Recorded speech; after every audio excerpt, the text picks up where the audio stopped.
দর্শক দেখুন সাপটিকে আমি কিভাবে হাতে ধরে রেখেছি, তারপরেও কিন্তু সাপটি তেমন রাগান্বিত এবং রাগভাবে নেই, সে শান্তভাবে রয়েছে। কারণ এই সাপের রাগও কম এবং নির্বিষ একটি সাপ, তাই একে ধরতে কোনো ভয় নেই। বাড়ির আশেপাশে দেখলে অবশ্যই তাকে তাড়িয়ে দিবেন, মেরে ফেলা অথবা মারার কোনো চেষ্টা করবেন না। দেখুন সাপটি অনেক বড় এবং অনেক লম্বা। এই সাপ সব সময় পুকুরে বা জলাশয়ে বাড়িতে মাছ নিয়ে এসেছেন, মাছের গন্ধ পেলেই সাপটি চলে আসে। সাপটিকে কখনো মারবেন না, শুধু তাড়িয়ে দিবেন। আবারও বারবার করে বলছি, এই সাপের কোনো বিষ নেই।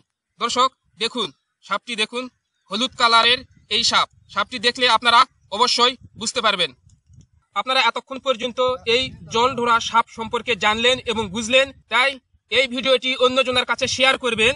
যারা এই জল ঢোড়া সাপ সম্পর্কে জানে না তাদেরকে শেয়ার করে জানিয়ে দিবেন, তাহলে তারাও জানতে পারবে। অবশ্যই হাজরা ভিশন ইউটিউব চ্যানেলটি সাবস্ক্রাইব করে পাশেই থাকবেন এবং ভিডিওতে একটি করে লাইক দিবেন। সবাই ভালো থাকবেন, সুস্থ থাকবেন। দেখা হবে আবারও অন্য কোনো ভিডিওতে।